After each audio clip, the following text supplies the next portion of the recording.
안녕하세요. 저는 수도권에 살고 있는 30대 후반의 여자랍니다. 저는 어릴 때부터 장사를 해서 저는 항상 라디오를 듣곤 했는데요. 요즘엔 라디오보다 더 재밌고 찡한 이곳의 사연을 듣는 재미로 살고 있어요. 얼마 전에 저도 참 엄청난 일을 겪었거든요.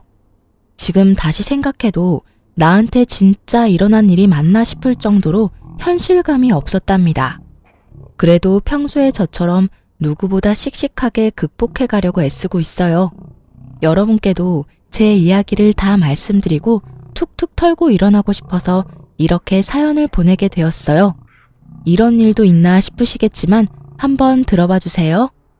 저는 20대 초반에 전문대를 졸업하고 바로 작은 식당을 차려서 장사를 시작했는데요. 어릴 때부터 요리하는 걸 좋아했고 공부엔 영 관심이 없어서 크면 꼭 식당을 차리고 싶었어요. 어떻게 보면 특이한 걸 수도 있고 아니면 어릴 때부터 진로가 확실한 똑순이라고 할 수도 있으려나요? 이것도 사업이다 보니 처음에 시작했을 땐 진짜 힘들었던 순간도 많았어요. 5년 넘게 고생하면서 실전에서 배웠던 것 같아요. 그렇게 30대 초반에 프랜차이즈 식당으로 사업을 확장하게 되었고요. 지금까지 꽤 넓은 규모의 식당을 열심히 운영하고 있답니다. 결혼을 하게 된 남자도 제가 식당 운영하면서 알게 된 손님이었죠. 안녕하세요. 오늘도 내가 우리 회사 직원들 다 데리고 여기로 회식 온 거예요. 어머, 김 과장님. 점심에도 오시고 또 오셨네요. 단골상이라도 드려야겠다. 제가 오늘 서비스 쏩니다. 우리 사장님은 항상 밝고 이쁘셔서 내 마음에 쏙 든다니까. 앞으로도 더 자주 올 테니까 우리 친하게 지내요. 식당이 회사들 사이에 있다 보니 점심 장사가 특히 잘 됐는데요. 자주 보다 보니 얼굴을 익히고 사적인 대화를 종종 나누는 손님들도 많았죠. 남편도 그 중에 한 명이었는데요. 회사도 나쁘지 않고 항상 웃으면서 인사하는 서글서글한 모습에 호감이 갔죠. 이거 요즘 유명한 쿠키라는데 왠지 좋아할 것 같아서 사왔어요. 작지만 맛있게 먹어줘요. 저번에 주신 커피도 맛있게 마셨는데 자꾸 이런 거 챙겨주셔서 어떡해요. 제가 오늘 계란말이 서비스 드릴게요. 난 마음에서 우러나와서 주는 거지 서비스 받으려고 주는 거 아니에요. 그러면 서비스 말고 우리 영화 볼래요? 천천히 또는 정신 못 차리게 다가오는 남편에게 어느새 저도 마음의 문을 열었나 봐요. 그렇게 몇 번 데이트를 하다가 사귀게 되었죠. 사귄 지 얼마 되지 않았을 때부터 남편은 결혼 얘기를 계속 꺼내더라고요. 난 진짜 우리 자기가 내 이상형이야. 이렇게 원하는 여자를 만나기도 쉽지가 않잖아. 난 자기랑 결혼하고 싶어. 자기는 어때? 우리 아직 만난 지 얼마 되지도 않았는데 벌써 결혼 얘기는 좀 이르지 않아? 그리고 난 아직 일하느라 너무 바빠서 여유가 없는데. 사실 사업이라는 게 한치 앞을 모르는 거야. 지금은 잘 되지만 안 될 때도 있을 수도 있지. 그럴 때 나처럼 회사 다니는 든든한 남편이 옆에 있으면 얼마나 좋아? 장사 안 돼도 스트레스 받지 마. 내가 있잖아. 전 부모님이 넉넉하신 편이라 처음에 제가 장사 시작할 때부터 지원을 좀 해주셨어요. 세무적인 부분도 도움을 많이 주셨고요. 근데 남편 집안 얘기를 들어보니 남편이 거의 집안의 자랑이고 가장인 느낌이더라고요. 거기다 홀어머니랑 둘이 살아서 어머니에 대한 효심이 남다른 것 같고요. 사실 결혼하기 그렇게 좋은 조건은 아니었어요.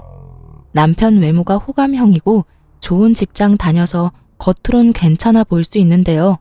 사실은 불우한 집안의 가장이었던 거죠. 나는 아무것도 바라는 거 없다.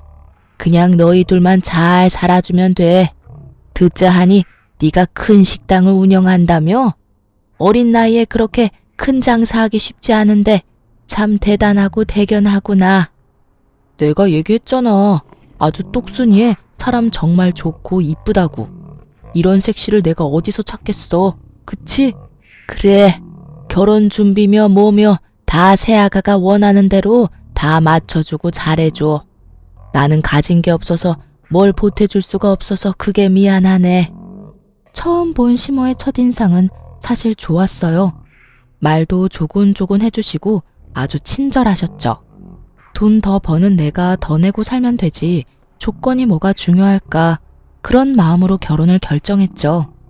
그동안 제가 혼자 일을 하다 보니 저 혼자 결정하고 해야 하는 일들이 대부분이었거든요. 그래서 사실 좀 지쳐 있었나 봐요. 제가 해야 될 일을 남편이 대신 해주니까 이래서 그늘이 필요하구나 싶은 마음도 들었네요. 친정 부모님도 남편의 집안 사정은 탐탁지 않아 하셨지만 제가 거의 우기다시피 해서 허락을 받았죠.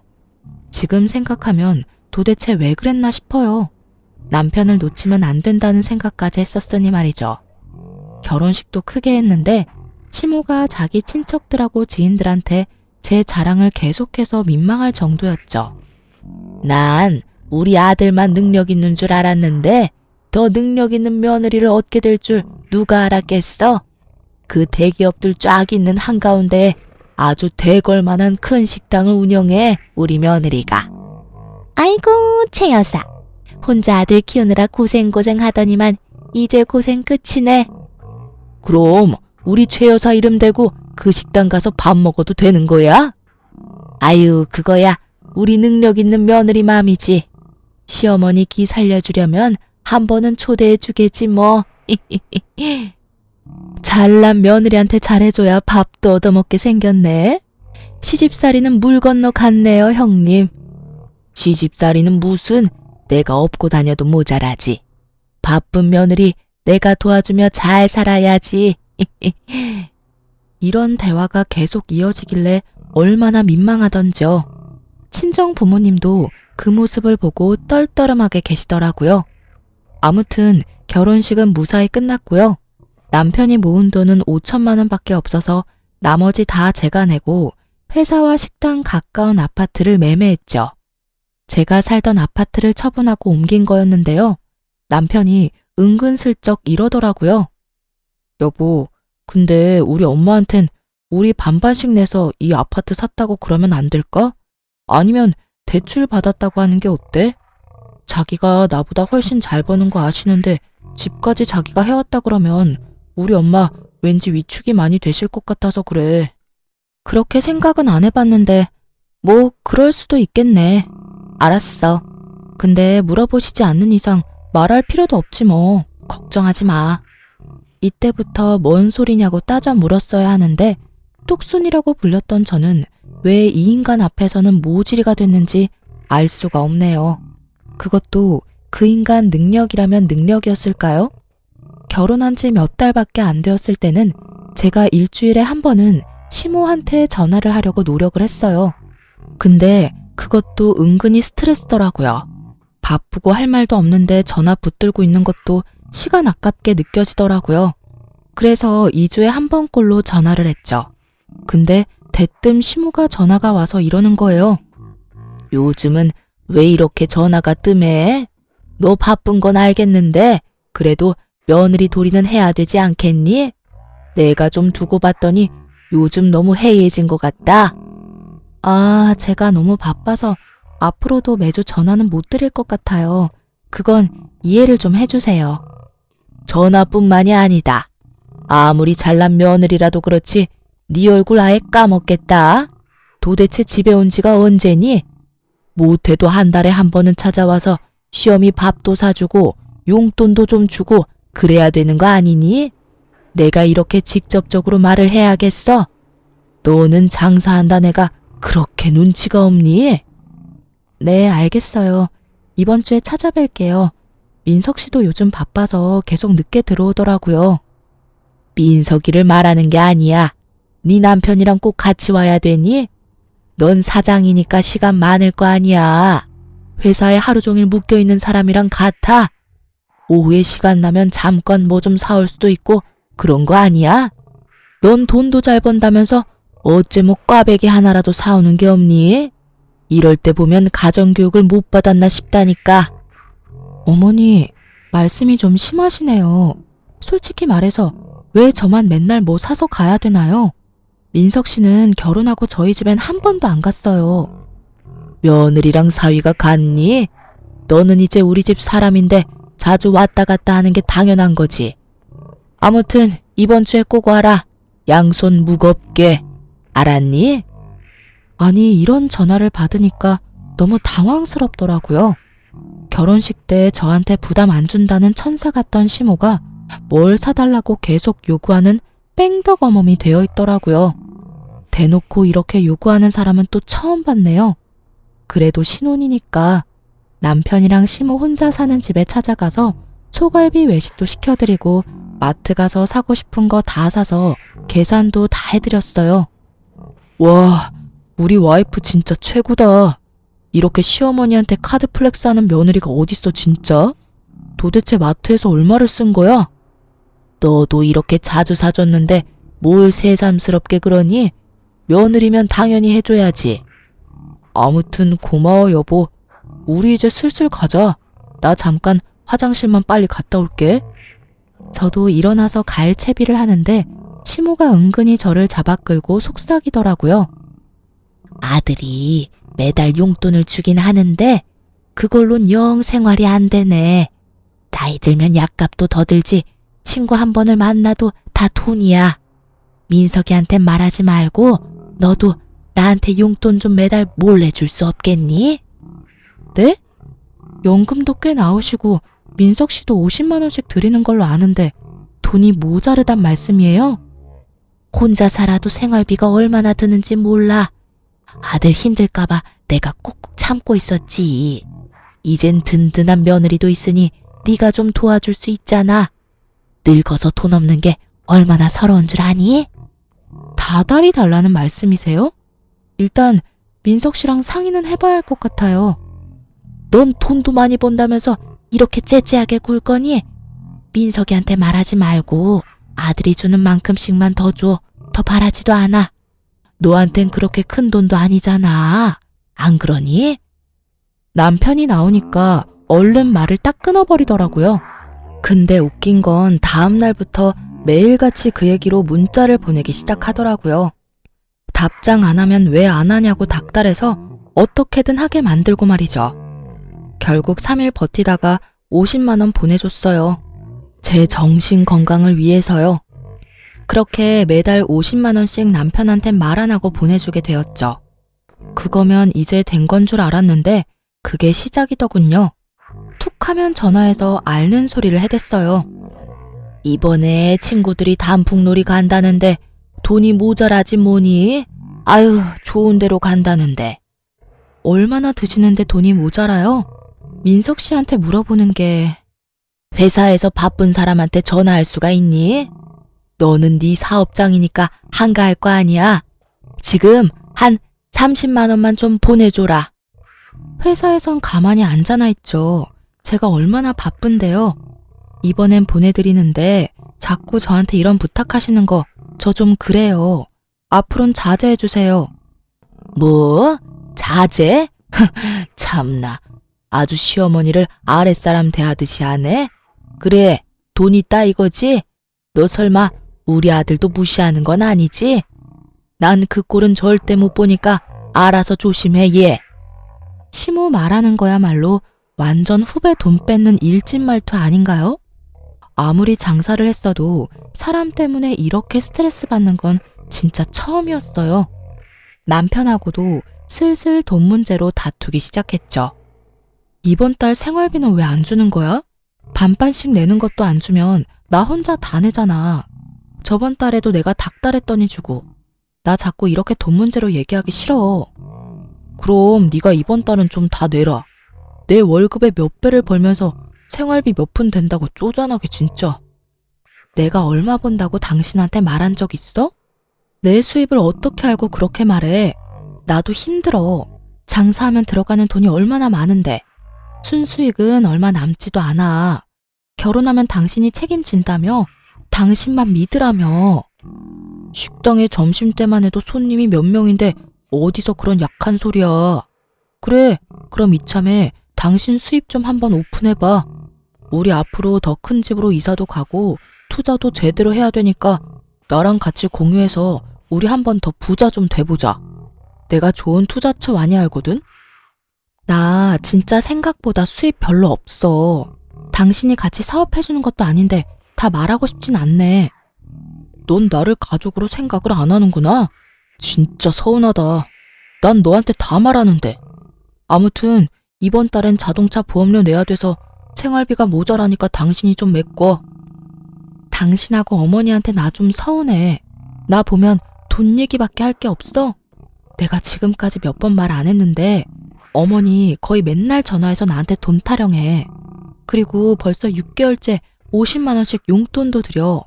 근데도 부족하다고 또 달라고 하고, 무슨 화장품이 홈쇼핑에서 좋아 보인다고 지금 주문 넣으라고 하고, 나를 얼마나 들들 볶는 줄 알아? 이야, 50만 원씩이나? 그건 진짜 고맙네. 우리 엄마 신나시겠네.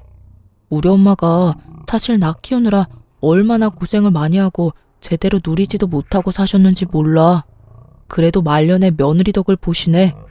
부모님한테 용돈 좀 드리고 화장품 사드리는 게 그렇게 화가 나는 일이야? 그럼 당신은 왜 우리 부모님한테 전화 한 통도 안 하는데 용돈은커녕 한번 찾아가 보지도 않았잖아. 장인 장모님은 넉넉하셔서 용돈 필요 없잖아. 나보다 더 돈이 많으신데. 자기 똑순이인 거 좋지만 너무 나한테까지 딱딱하게 굴지 마.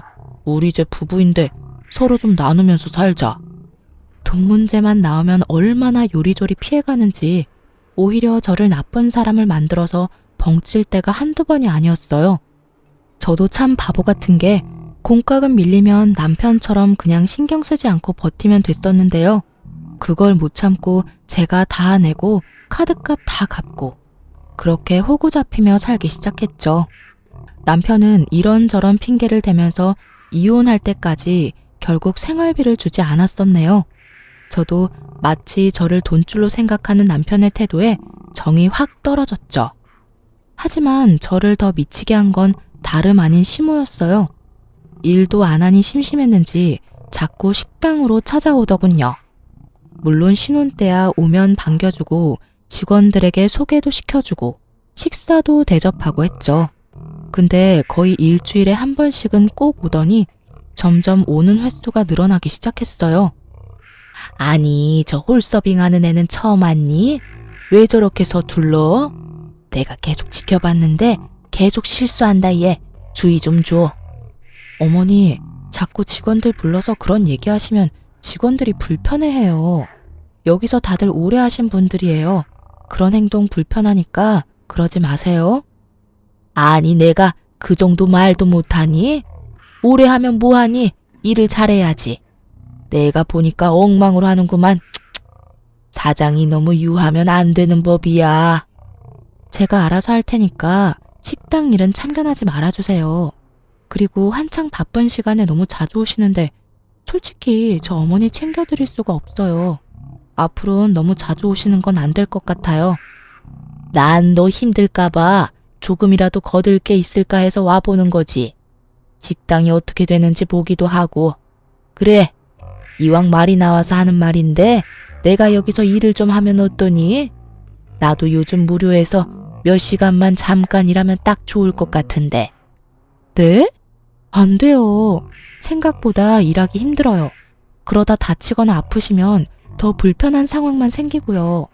딱 바쁜 점심시간에 3-4시간만 일하면 안 될까? 나 예전에 식당 일 해봤어. 잘할 수 있다. 며느리 식당에서 일도 하고 돈도 벌고 얼마나 좋니? 일을 하고 싶어도 나이 때문에 어디서 써주는 데도 없고 늙으면 얼마나 서러운지 모른다. 그래도 시어머니가 직원으로 일하는 건 안 되죠. 제가 어머니한테 큰 소리 칠 수도 없고요. 그건 안 될 것 같아요. 못하면 혼내도 돼. 나 그런 걸로 꽉 막힌 사람 아니야. 나 지금은 가볼 테니까 꼭 좀 생각해봐. 응? 시모가 불쌍한 척까지 하면서 아주 신신당부를 하면서 식당을 나가더라고요. 모든 상황을 지켜보고 있던 직원들과 눈이 마주치자 저도 멋쩍어져서 그냥 웃기만 하고 말았죠. 시모는 참 저를 여러모로 힘들게 한다고 생각했어요. 그냥 투정만 부리고 말겠지 했는데 그게 아니더군요. 그날 밤에 남편도 얘기를 들었는지 한마디 거들더라고요. 어머니가 당신 도와준다는데 왜 싫다고만 해? 어머니도 무료하지 않게 일하시고 좋잖아. 내가 내일부터 식당 나가시라고 말해놨으니까 당신도 그렇게 알아. 진짜 웃기고 있어? 당신이 사장이야? 왜 마음대로 결정을 해? 사람 한 명 들이는 게 얼마나 할 일이 많은데. 거기다 그냥 일하는 것도 아니고 돈 받고 한다며. 아, 그냥 적당히 당신이 알아서 용돈 챙겨주면 되지. 난 몰라. 내일부터 출근한다고 하시니까 잘해드려. 둘이 합심해서 밀어붙이는데 아주 어이가 없더라고요. 그렇게 시무는 다음날 아침에 와서 행주 들고 이리저리 휘젓고 다니더라고요. 제가 그냥 가라고 아무리 말해도 듣지 않았죠. 그래서 알아서 지쳐서 나오지 않도록 일을 한번 계속 시켜봤죠. 근데 의외로 열심히 하시고 직원들하고도 농담도 하시면서 잘 지내시더군요. 한 달이 다 되도록 매일같이 나와서 꽤 열심히 일을 하셔서 직원들도 좋아하더라고요. 여기 한 달 일하신 월급이에요. 너무 감사해서 제가 넉넉히 넣었어요. 제가 그동안 어머니를 오해했던 부분이 있었나 봐요. 3시간 일하시는 거지만 제가 정식으로 직원으로 신고도 해드렸으니까 앞으로도 열심히 도와주세요, 어머니. 어머, 이렇게 많이 줬어? 고맙다. 가족 좋다는 게 뭐니? 나도 앞으로 더 열심히 도우마. 하지만 그게 저한테 잘 보이려고 신경 쓴 거였어요. 거의 3개월 가까이 시모가 식당에서 같이 일했는데 점점 선을 넘는 모습을 보이기 시작했죠. 아무리 직원들이 자기보다 나이가 어리다고 해도 너무 막대하고 명령하는 모습에 손님들도 뒤돌아 쳐다볼 정도였어요. 어머니, 저도 우리 직원들한테 큰 소리 안 내는데 어머니는 같은 직원인데 그러면 안 되죠. 아니, 너무 답답하게 구니까 그렇지. 내 딸뻘인데 내가 그런 말도 못하니? 더군다나 사장이 내 며느리면 난 회장 대접 받아야 되는 거 아니니? 그게 뭔 황당한 소리예요. 여기가 뭔 회사도 아니고. 그냥 식당 하나 가지고 무슨 회장 소리를 해요. 남들이 들으면 웃어요. 아무튼 제발 좀 직원들한테 막대하지 마세요. 그러는 너는 사장이면서 맨날 어디를 그렇게 나갔다 오니? 아이고, 네 팔자가 최고다. 여기서 뭔 일을 많이 하기를 하나 오후에는 마음대로 나갔다 오지. 우리 아들은 밤까지 회사에 묶여서 고생을 하는데 넌 남들 출근할 때 자고 얼마나 편해? 자영업하는 게 얼마나 스트레스가 많은지 알지도 못하면서 그런 말을 하세요? 여기 자리 잡을 때까지 3년을 새벽 2시까지 일했네요. 제가 고생한 만큼 이제 자리가 잡힌 거예요. 남들 앞에선 그런 소리 마세요. 너야말로 그렇게 직원들 앞에서 나를 타박하니까 그걸 보고 다른 애들이 나를 우습게 보는 거 아니야? 내 말은 아주 귀뚱으로 듣고 말이야. 내가 뭔 소리를 하면 한 번을 그냥 네 어머님 말씀이 맞습니다 하는 적이 없어? 식당에서 일하실 땐 직원과 사장이죠. 죄송한데요. 이러시면 식당 분위기도 안 좋아지고 직원들도 불만 나오고요. 이번 달까지만 해주시고 그만 나오셔도 돼요. 요즘 휴가철이라 손님이 좀 줄었기도 했고요. 뭐? 싫다. 내가 왜? 여기가 네 식당이야? 결혼했으면 이제 우리 민석이 식당도 되는 거 아니야? 내가 왜 우리 아들 식당에서 쫓겨나? 별꼴이야. 갑자기 시모가 급발진을 하면서 마구 화를 냈어요. 다행히 손님이 없었기 망정이지 심지어 반찬 그릇도 막 바닥에 던지면서 성질을 내는 거예요. 매니저와 다른 직원이 어머니를 다독이면서 간신히 밖으로 데리고 나갔죠. 그렇게 상황은 마무리가 됐지만 너무 놀라서 아주 심하게 뛰는 심장이 진정이 안 되더라고요. 직원들도 제 눈치를 보는데 얼마나 민망하던지요. 그 후로 시모는 아무 일도 없었던 것처럼 행동하더라고요. 솔직히 소름 끼쳤어요. 아직 저는 그날이 잊혀지지가 않았고 더 이상 시모를 마주하는 게 힘들더라고요. 어떻게든 시모를 식당에 못 나오게 해야겠다고 뒤늦게 생각했죠. 시모한테 완전히 빈말을 한 것도 아니었어요. 요즘 들어 수입이 줄어들고 있어서 걱정이 많이 되었거든요. 그렇다고 그렇게 큰 차이는 아니지만 어디에서 돈이 새고 있나 싶어 신경이 많이 날카로워져 있었답니다. 그런 제 마음은 아무도 모를 거예요. 그런데 그쯤 남편은 갑자기 무슨 골프를 친다고 골프채를 사고 옷을 사고 난리를 치더라고요. 무슨 돈으로 그 비싼 걸 다 샀어? 이번에도 나보고 카드값 다 메꾸라고? 아, 걱정 마. 내가 낼 거니까. 당신은 참 사장님답지 않게 여전히 쪼잔해. 남편이 운동 좀 시작한다고 하면 응원을 해줘야지. 또 돈 타령이야? 요즘 돈을 너무 많이 쓰는 것 같아. 어디서 돈이 나서 그렇게 옷을 사들여? 며칠 전엔 핸드폰도 바꿨잖아. 뭐 로또라도 맞았어?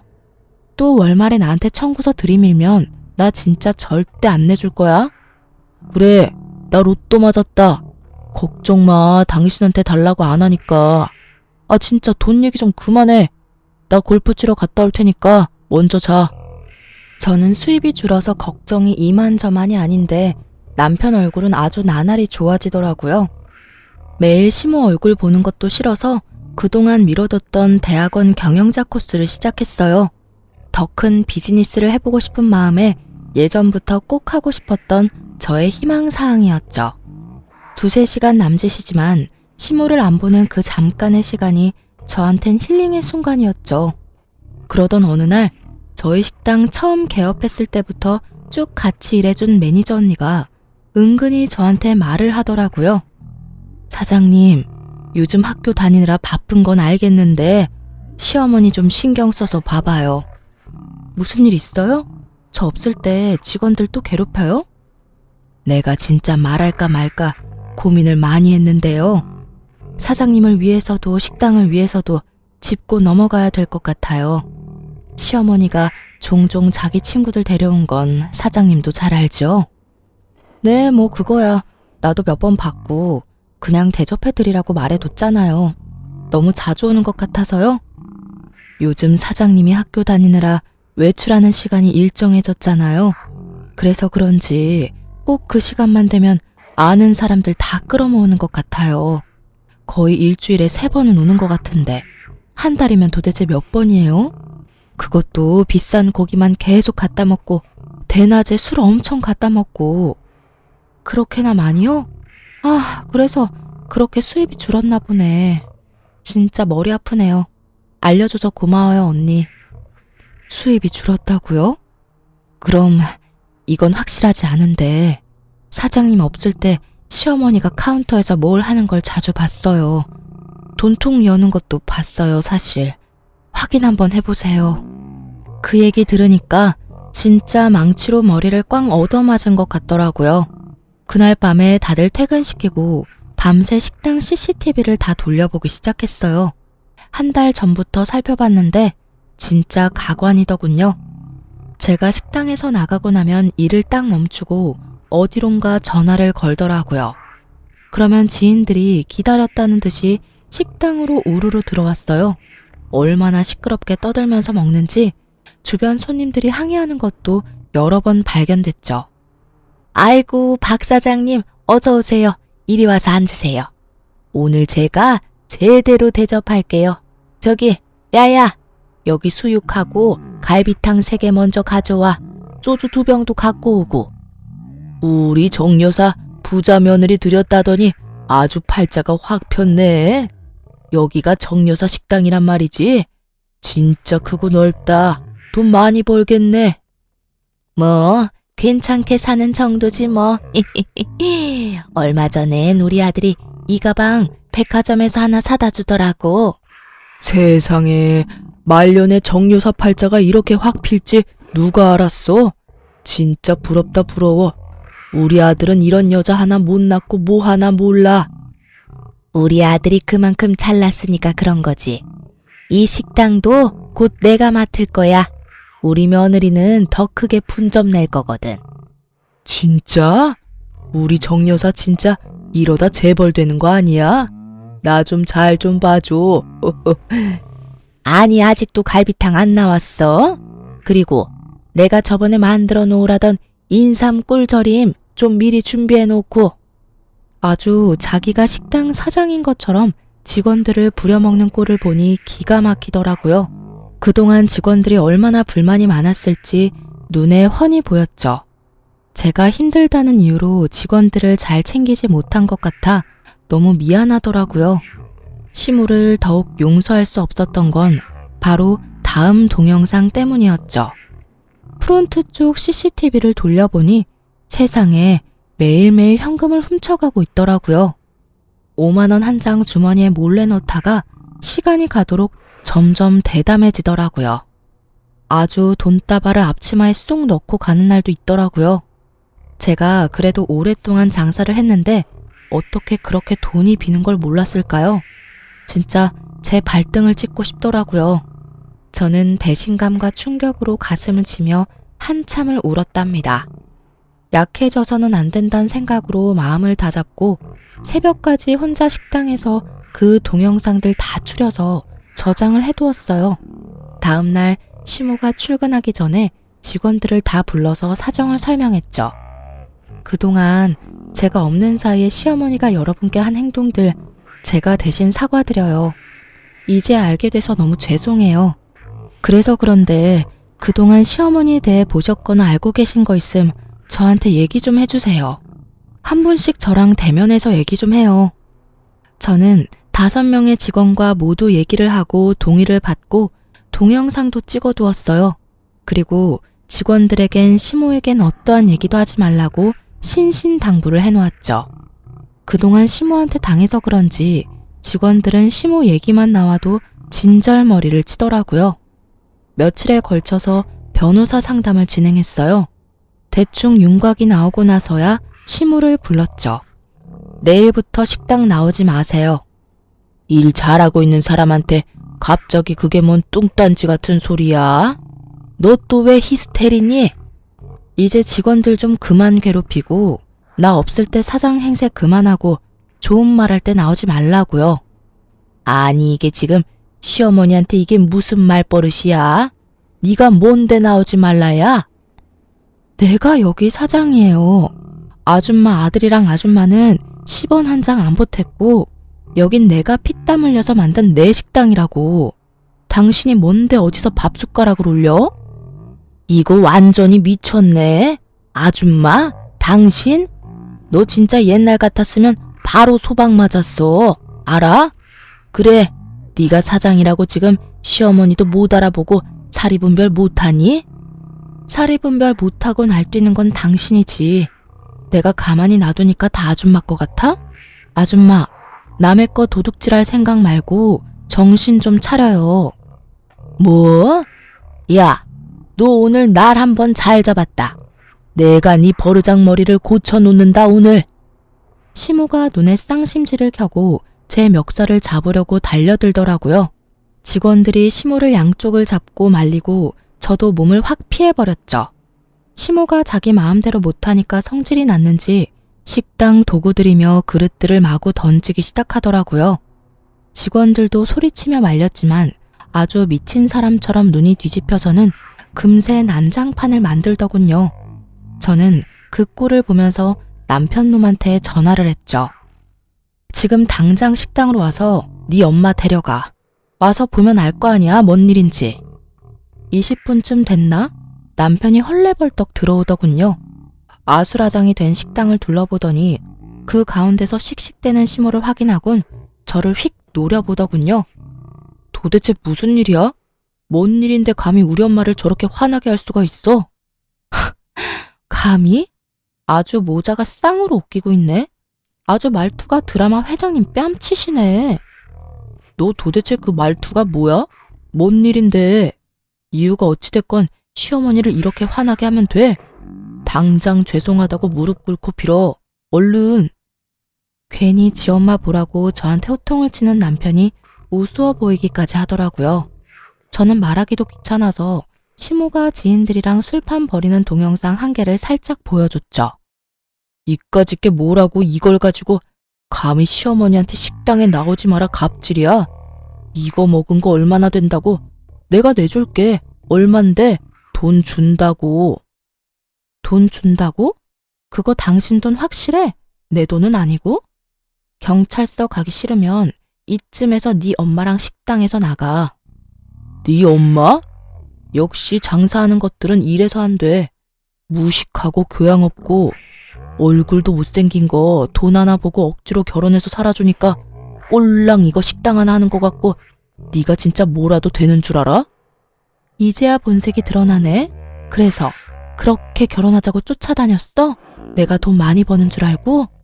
그래, 그렇지 않고서야 나처럼 대기업 다니는 괜찮은 남자가 너 같은 애한테 가당키나 해?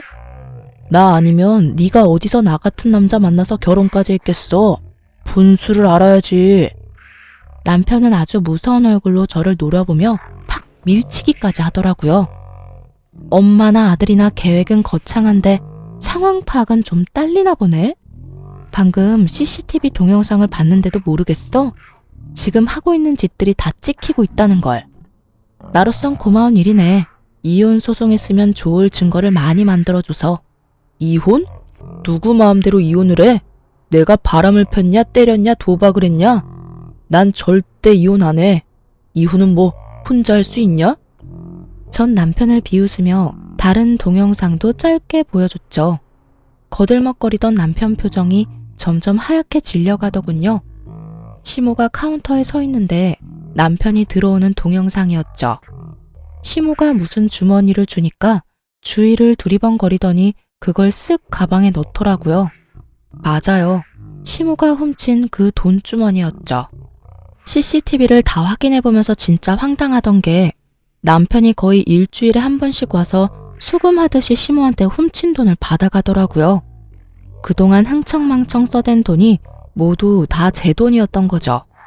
정확히 말하면 제 돈도 아니고 식당의 수입을 함부로 훔쳐서 썼던 거였어요. 처음부터 내 돈 보고 나하고 결혼하려고 수작 부렸던 거네? 너 이거 도둑질에다가 사기 결혼인 거 알아? 뭐? 사기? 증거 있어? 증거 지금 바로 보여줬잖아. 너 대기업 다녀서 똑똑하다며? 근데 왜 금붕어 대가리 달아놓은 거 마냥 이해를 전혀 못해? 그거 안에 뭐가 들어있는지 안 보이잖아. 근데 그게 뭔 증거야? 얘가 진짜 생사람 잡네. 그거 내가 얘 먹으라고 간식 좀 싸줬다. 네 남편 먹을 거 준 게 그렇게 아까워? 내가 당신들 뜻대로 될 줄 알고 만만하게 봤나 본데 내가 CCTV에서 이거 하나 찾았겠어요? 돈 뭉치로 주기도 하던데 기억 안 나나 보네? 암튼 변호사 말로는 이혼 승소는 당연한 거고 절도죄 등등 줄줄이 엮을 수도 있다네. 당장 내 식당에서 꺼지고 법원에서 보자고. 여보, 내가 다 설명할게. 엄마가 돈 준 건 진짜 몇 번뿐이야. 내가 요즘 돈이 모자라서 너무 힘들다고 그냥 말 한 번 했는데 엄마가 그냥 준 거라고. 난 당신 돈인 줄은 상상도 못했어. 엄마 월급 받은 돈 주는 줄 알았지. 엄마, 식당 공금을 훔치면 어떡해? 시모가 얼굴이 확 굳어지며 남편 놈을 휙 째려보더라고요. 뭐? 지금 내가 혼자 돈을 훔쳐서 너한테 줬다 이 말이야? 이 배은망덕한 놈이 엄마한테 다 뒤집어 씌우려고? 여보, 난 진짜 몰랐어. 난 당신만 사랑해.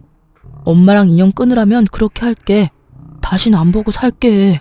제발 이혼만은 다시 생각해줘. 야, 이놈의 자식아. 아무리 급해도 그렇지 엄마를 팔아넘겨? 네가 결혼 전부터 나한테 이 식당 보여주면서 저 여자랑 결혼해서 이 식당 네가 먹는다며? 나한테 여기서 일하면서 쟤 감시하고 돈 빼돌리라고 시킨 게 누군데? 아, 엄마, 미쳤어? 그만 말해.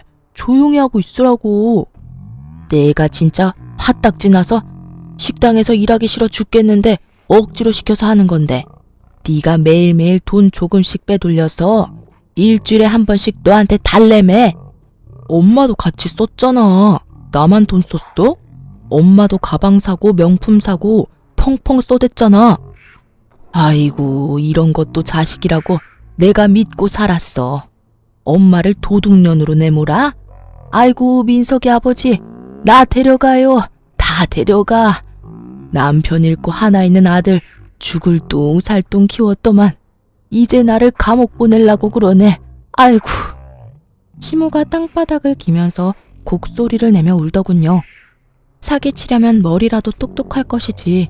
지네들이 사기친 걸 술술 말하고 있으니 기가 막히면서도 이 상황이 우습더군요. 매니저 언니가 마침 경찰을 불러줬고 곧 경찰들이 찾아와서 소란 피우는 두 모자를 끌고 갔죠. 여보 잘못했어. 한 번만 용서해줘, 한 번만. 나 당신 사랑해. 절대 이혼 못해. 알지? 새아가, 아가야, 난 아무 잘못 없다. 다 이놈이 시킨 거야. 내가 피해자다, 내가. 끌려가면서도 어찌나 소리를 질러대던지 지나가는 사람들이 다 수군대더라고요. 여기서 3년 넘게 장사하면서 진짜 망신살 제대로 뻗친 순간이었죠. 얼마나 부끄럽고 숨어버리고 싶었는지 몰라요. 다시는 그 사기꾼들 얼굴도 보고 싶지 않아서 변호사 통해서만 이혼 소송을 진행했어요. 동시에 시모를 절도죄로 경찰에 고소했죠. 시모가 경찰서에 가서 조사를 받아야 하니까 남편이 계속 전화를 해대더군요. 뭐라고 말하려나 싶어 한번 받아봤죠. 기어이 시어머니를 범죄자로 만들겠다 이거야? 당장 고소 취하해. 우리 엄마 지금 충격받아서 기절했다고. 내일 어떻게 경찰서에 가서 조사를 받냐고. 그거야 내 사정이 아니지. 그럼 지금까지 쓴 내 돈 다 토해놔. 내가 지금 그런 돈이 어딨어? 내가 한 달에 조금씩이라도 갚을게. 주식 물려서 점심 먹을 돈도 없어서 그래. 대기업 다니니까 대출 잘 나오잖아. 대출 받아서 돈 내놔. 왜 나한테 다달이 갚아? 이혼하는 마당에 너랑 돈 때문에 연락하고 싶겠어? 예전에 대출 받은 게 있어서 대출 지금 못 받아. 여보, 제발 한 번만 용서해줘. 내가 앞으로 평생 다 갚으면서 살게. 난 이혼 안 해. 절대 못 헤어진다고. 돈도 갚기 싫고 네 엄마 감옥 가는 것도 싫고 이혼하기도 싫으면 도대체 뭘 해서 네 죄를 갚을래? 돈 못 갚으면 절대 합의는 없어. 내가 빈말하는 건지 한번 두고 봐. 저는 전화를 끊어버렸죠. 그 후로 남편이 식당에 끊임없이 찾아왔지만 직원들이 합심해서 쫓아내고 경찰도 부르니까 더는 못 들어오더군요. 남편 놈은 결국 끝까지 돈을 안 내놓았죠. 저를 우습게 본 건지 그렇게도 돈에 미친 건지는 몰라도 말이죠. 저는 합의를 안 해줬고 시모는 절도죄로 벌금형 200만 원 선고받았답니다. 늙음하게 범죄자로 빨간 줄 제대로 그어진 거죠. 시모가 아주 발악을 하더라고요. 시어머니를 범죄자로 만든 며느리가 하는 식당입니다. 저런 데 가실 건가요? 피도 눈물도 없는 저런 여자 처음 봅니다. 제가 상대도 안 해주자 식당 앞에 와서 1인 시위를 하더라고요. 어디서 또 본 건 있어서 빨갛게 대문짝만하게 글씨 써서 식당 앞에 붙여놓고요. 식당에서 멀찍이 서서 고래고래 소리 지르고요. 저보다 직원들이 아주 화를 내고 분통을 터뜨리더라고요. 경찰을 부르면 아주 눈에 독을 뿜으면서 따박따박 말하더라고요. 아니, 내가 내 마음대로 말도 못해요? 나 지금 1인 시위하는 거야. 법으로 누가 나를 막을 수가 있어요? 번거롭게 해드려서 죄송해요. 그냥 돌아가세요. 제가 해결해 볼게요. 조용히 돌아가면 봐주려고 했는데 안 되겠네요. 명예훼손죄로 또 고소 들어가야죠 뭐. 뭐? 내가 무슨 명예훼손을 했다고 그래? 어머 웃겨. 목이 말라서 좀 쉬다 와야겠네. 아줌마, 내 빼기 전에 확실히 알아둬요. 또 와서 이 난리 치면 내가 모든 수단 다 동원해서 이번에는 감옥으로 보내줄 테니까 알아서 처신해요. 알았어요? 시모가 얼굴이 일그러지더니 바로 또 내빼더라고요. 한번 경찰서 다녀오니까 아주 무서웠던 모양이죠. 한 번만 또 오면 진짜 바로 고소해버리려고 했는데 겁을 잔뜩 먹었는지 안 오더라고요. 거의 3개월 가까이 지겨운 이혼 소송이 이어졌고요. 결국 제가 승소했고 그놈이 펑펑 쓴 제 돈까지 합해서 총 3천만 원 위자료 판결 나왔죠.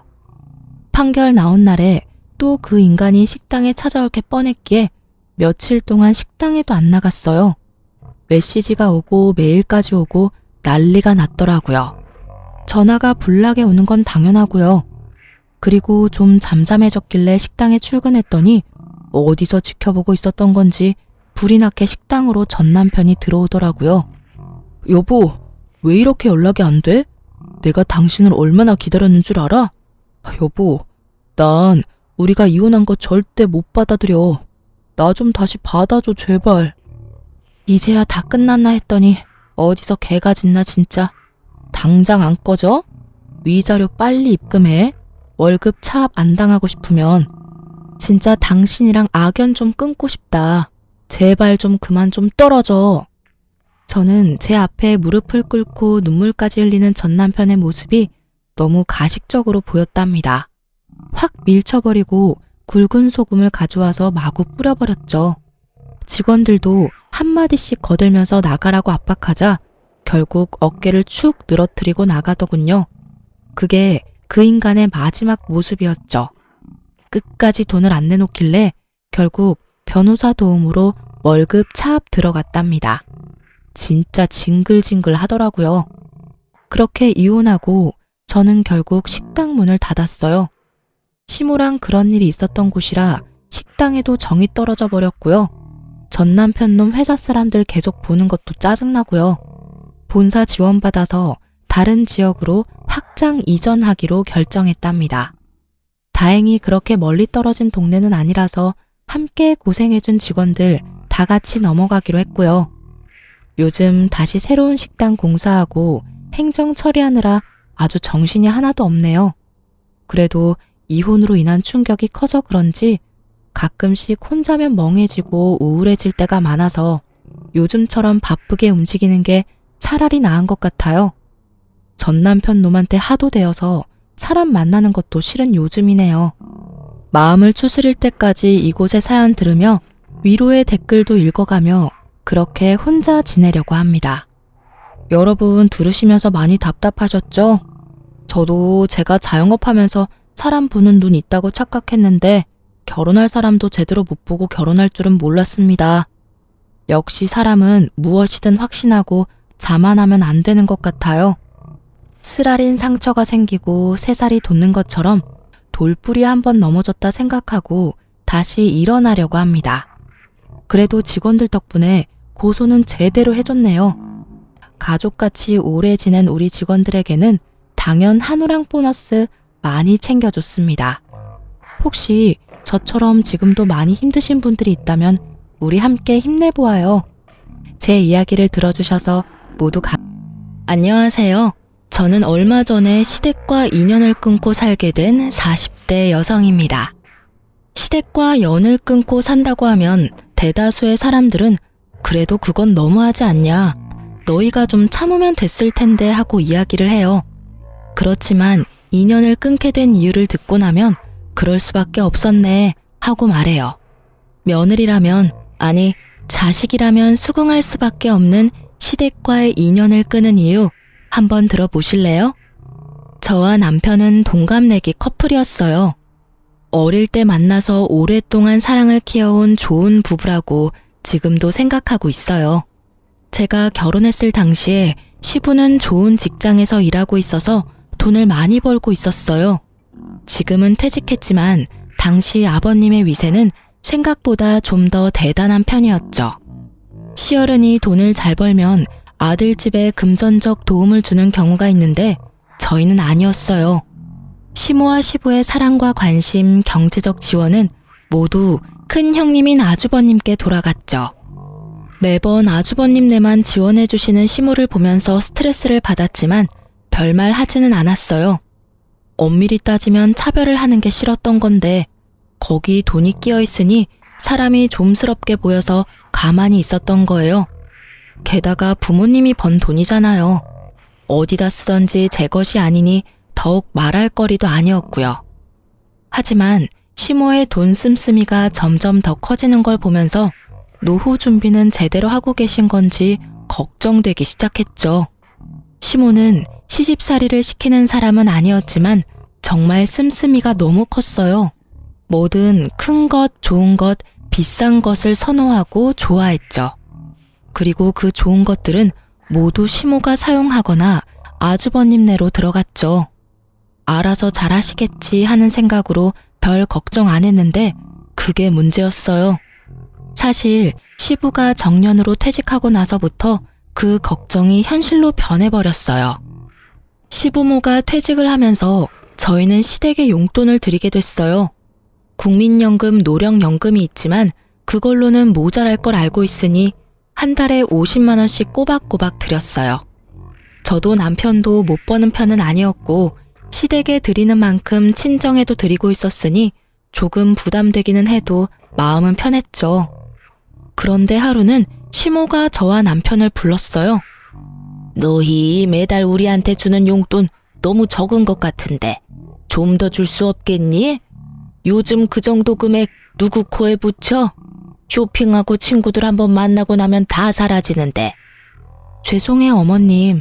저희도 그보다 더 많이 드리는 건 힘들어서요. 곧 있으면 애들 학교 들어가면 돈 더 들어갈 거고 그때 생각하면 너무 많이 쓸 수가 없어요. 시모의 말에 저는 거절의 의사를 명확히 했어요.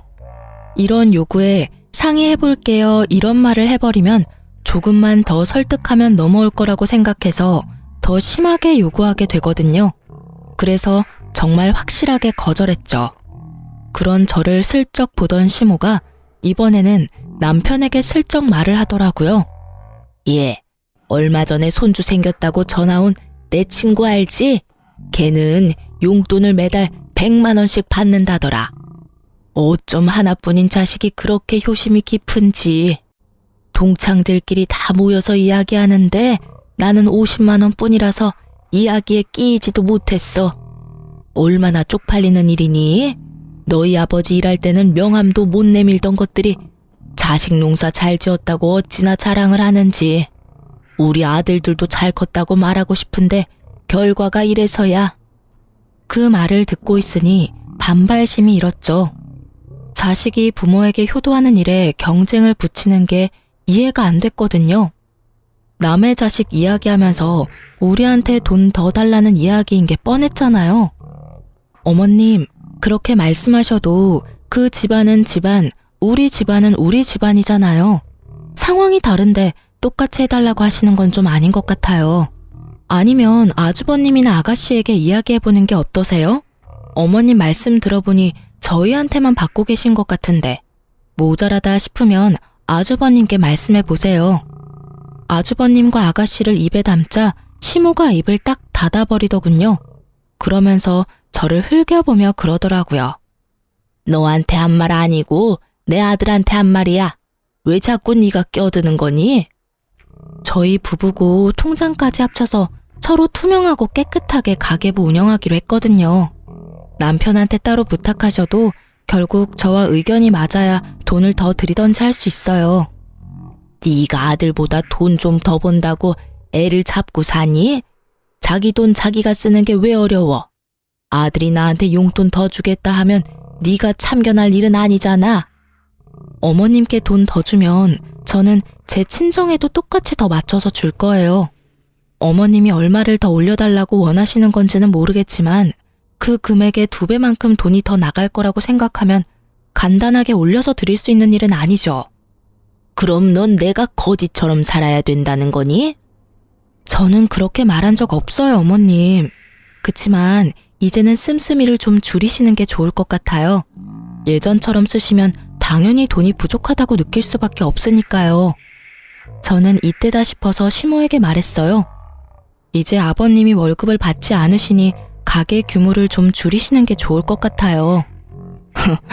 네가 뭔데 돈을 쓰라 말아야? 우리 집 일은 알아서 할 테니 신경 쓰지 마라. 이 이야기는 다음에 하자. 결국 이야기는 마무리되지 못했고 저희는 집으로 왔죠. 남편은 난감한 표정으로 그러더군요. 여보, 미안해. 아버지 퇴직했으니 절약하시라고 말은 했는데 내 말은 안 들으셔. 기분 안 좋았지? 기분 나쁜 건 아닌데 걱정돼서 그래. 연세 드실수록 자식들이 부모 부양하는 건 당연하잖아. 그런데 저렇게 돈을 많이 쓰시면 나중에 감당이 안 되잖아. 당신이 말해도 내가 말해도 듣지 않으시면 아주버님께 말해볼까? 형님한테? 형님 아가씨하고 이야기해서 용돈 드리는 거 확실하게 정리하는 게 맞는 것 같아. 어머님 말씀 들어보니 우리만 용돈 드리는 것 같고, 부모님 퇴직하셨으니 형제들도 다 같이 드려야 형평성에 맞지. 그렇게 아주버님과 아가씨를 저희 집에 초대해서 말했어요. 얼마 전에 어머니가 용돈이 너무 적다고 하셨어. 우리는 더 이상 드릴 수는 없다는 입장인데 형님이랑 동생 생각은 어떤지 물어보려고 부른 거야. 두 사람은 어머니한테 용돈 드리고 있어? 나도 드리고 있지. 우리 집은 30만 원 드려. 아, 나도 30씩 드리고 있지. 드리고 있다고? 게다가 다들 30만 원씩. 아, 시모가 우리에게 거짓말을 제대로 한 거였어요. 3명 합치면 110만 원씩 용돈을 받고 있었는데 저희한테는 다른 자식들한테는 돈 안 받는 것처럼 말하고 저희가 적게 주는 것처럼 말했으니까요. 이 순간에는 저도 살짝 화가 났어요. 우리가 제일 많이 내고 있었는데 왜 우리한테 돈을 더 요구한 건지 그 생각이 궁금할 정도였죠. 왜 그래? 너희는 어머니한테 용돈 얼마 주는데? 우리는 50만 원씩 드리고 있었는데 왜 우리한테 돈을 더 달라고 하신 걸까? 돈 많이 번다고 자랑질이네. 재수씨 돈 많이 벌잖아. 많이 버는 만큼 내면 되지. 뭔 불만이야? 형이 그런 말 하는 건 아니지. 여태껏 부모님한테 받은 것만 보면 형이 더 많이 내야지 맞는 거 아니야? 어머니 돈 쓸 때 형한테만 썼는데 왜 우리가 더 내? 우리가 더 내는 걸 당연하게 생각하는 형님네를 보고 남편이 화를 냈고 저는 말렸어요. 야, 잘 벌면 좀 더 내면 되지. 뭘 그것 가지고 예민하게 반응해? 마누라 처가댁 생각하는 것도 적당히 좀 해. 우리 식구나 잘 챙기라고. 용돈 더 달라고 한다고 우리 모아서 뭐 할 건데? 더 달라 하시면 더 드려. 너한테 이야기한 것도 너희가 더 줄 수 있을 것 같으니까 말씀하셨겠지. 그래서 우리한테 다 떠넘기면 형은? 형은 더 해줄 생각도 없이 나한테 더 내라고? 난 못해. 다들 30씩 내고 있으니 똑같이 30씩 내던지 아니면 형이랑 동생이 20씩 더 올려서 다 같이 50을 내던지. 야, 난 30씩 드리는 것도 버거워. 그럼 결정됐네. 나도 30씩 낼게. 그럼 되잖아. 내가 뭐하러 형보다 더 많이 내? 내가 받은 게 형보다 훨씬 없는데. 결국 그날은 서로 기분이 상한 채 대화는 종료됐고 남편은 열이 완전히 받았죠. 그리고 저도 아주버님의 행동에 질리기는 마찬가지였어요. 우리한테 모든 걸 미루는 것도 열받았지만 저한테 빈정대듯 말하는 것도 짜증났거든요. 그날 이후 저와 남편은 시모에게 용돈을 주는 날 시모 집으로 찾아가서 말했어요. 어머님, 저희 아주버님이랑 아가씨랑 이야기해봤는데 다들 30씩 드리고 있었다고 하더라고요. 그래서 저희가 내는 만큼 올려서 드리자고 했더니 버겁다고 하셔서 모두 30 맞춰서 드리기로 했어요. 뭐? 웃기는 애들이네. 50씩 주던 걸 왜 30으로 낮춰서 줘? 저희가 어머님한테 많이 드리면 아주버님이 뭐가 되겠어요? 아무리 그래도 어머님 사랑 제일 많이 받은 장남인데 우리보다 덜 주면 기분이 많이 상하실 거잖아요. 그리고 형제 자매들끼리 이런 돈 문제는 확실하고 차별 없이 하는 게 문제가 생기지 않거든요. 그렇잖아도 아주버님께서 저랑 남편한테 돈 많이 버는 거 자랑하냐고 그러시더라고요. 자랑하려고 50만 원씩 드린 건 아닌데 듣는 사람 입장에서는 그런 생각이 드나 봐요. 그래서 30만 원으로 줄인 거니까 어머님이 이해 좀 해주세요. 그래도 줬다가 다시 줄이는 건? 아주버님 생각도 해주세요. 저희만 좋자고 계속 많이 내면 아주버님도 아가씨도 기분 안 좋을 거예요. 이해해주세요. 제 말에 시모는 아무 말 못하더군요. 저희를 속인 데다가 아주버님의 생각까지 듣고 나니 더 달라고 요구는 못하겠나 보더라고요. 그러다가 저희한테 물어보더군요. 너희 그럼 친정에도 적게 주니? 네, 저희 친정에도 30만 원으로 줄여서 드린다고 했어요. 친정에서는 별말 없으셨거든요. 달라고 해서 드리는 것도 아닌데 너희 주는 대로 받겠다고 하셔서 공평하게 줄여서 드리기로 했어요. 그 말을 듣고서는 아예 포기한 것 같더군요. 결국 시모는 용돈 더 달라고 했다가 용돈이 도리어 줄어들어 버렸죠. 차라리 용돈 올려달라 말하지 않았으면 계속 50씩 받을 수 있었을 텐데 괜히 욕심내시는 바람에 도리어 20만 원 줄게 됐으니 그렇다고 형제들 다 30씩 주는데 저희만 50 드리는 것도 그렇고 결국은 이렇게 정리되어서 저희는 참으로 다행으로 생각했어요. 그 이후로 시모는 더 이상 저희에게 용돈을 요구하지는 않았어요. 하지만 뭔가 사야 할 때면 연락 와서 사달라고 하는 경우가 더 늘었죠. 용돈은 용돈대로 쓰고 필요한 건 필요한 대로 저희한테 사달라고 하시는 건데 그것도 나중에는 형님과 아가씨에게 말해서 돈을 거뒀더니 나중에 시모가 그 사실을 알고 나서는 요구하지 않더군요. 아주버님이 뭐라고 하셨는지 아니면 아주버님 고생시키는 게 싫었던 건지는 모르겠지만 저희 생각을 해서 그런 건 아니라 생각하니 참으로 마음이 착잡했어요. 그렇게 시모의 낭비가 사라지는 건가 싶던 어느 날 시모가 저희를 시댁으로 불렀어요. 너희도 알다시피 이 집 너무 좁아서 이사를 가야 하는데 돈이 좀 부족하구나. 너희 집보다 3억 정도는 더 줘야 들어갈 것 같은데 너희가 돈 좀 보태주지 않을래? 그냥 공짜로 내라는 건 아니야. 너희가 돈 보태주면 새로 이사할 집 너희에게 줄게. 어떠냐? 저는 솔직히 이해가 가지 않았어요. 보통 이렇게 연세가 들어서 이사를 하는 거면 애들도 다 제 가정 찾아 나갔으니 두 분밖에 살지 않아서 더 작은 집으로 가잖아요. 그런데 저희 시모는 더 큰 집으로 이사를 가겠다고 하더라고요. 두 분이 살 건데 더 좋은 동네, 더 비싼 집을 찾는 거 보니 시모의 낭비벽이 사라진 게 아니라고 생각했죠. 그렇지만 이야기를 들어보면 나쁜 이야기는 아니었어요. 저희는 시댁 친정 도움 없이 저희 돈으로 전세로 신혼집을 마련했거든요. 그래서 언젠가는 자가를 가져야 하는데 이 집을 살 때 돈을 대주고 그 집 명의를 얻을 수 있는 건 도리어 더 낫겠다는 생각이 들었죠. 그렇지만 저희도 마냥 돈을 드릴 수는 없었어요. 시모의 낭비벽을 알고 있으니까요. 어머님, 좀 더 작은 평수로 가면 돈 안 빌려도 되는데 굳이 큰 집으로 가시려는 이유가 있을까요? 나더러 이거보다 더 좁은 집에서 살라는 거니? 나는 그런 닭장 같은 데서는 못 살아. 공짜로 해달라는 것도 아니고 너희 집으로 명의 돌려준다니까. 일단 살 때는 내 명의로 하더라도 나랑 네 아버지 돌아가시면 그 집 네 집 될 건데. 남편과 상의하고 저희는 돈을 빌려드리기로 했어요. 물론 그만큼의 목돈이 있는 건 아니고 저희가 가진 목돈을 다 넣으면 저희가 급할 때 쓸 돈이 없으니 대출을 진행하도록 하고 저희가 그 대출금을 갚는 형태로 하기로 했죠. 대신 조건을 걸었어요. 차용증을 꼭 쓰도록. 저희가 돈을 갚는 대신에 부모님 사후 명의를 저희 이름으로 돌린다는 내역과 도중에 집 명의를 바꾸지 못하는 경우가 생기면 저희가 낸 돈을 다 돌려받는다는 조건으로요. 시모는 떨떠름한 표정이었지만 차용증에 지장을 찍었어요.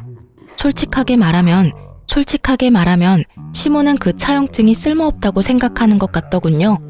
그렇게 저희는 매달 원금이자 합해서 매달 100만 원씩 시모 아파트 대출금을 갚아갔어요. 힘들었지만 양가 부모님께 나가던 돈도 40만 원 줄었고 그 돈에 좀 더 보태면 못 낼 돈도 아니었죠.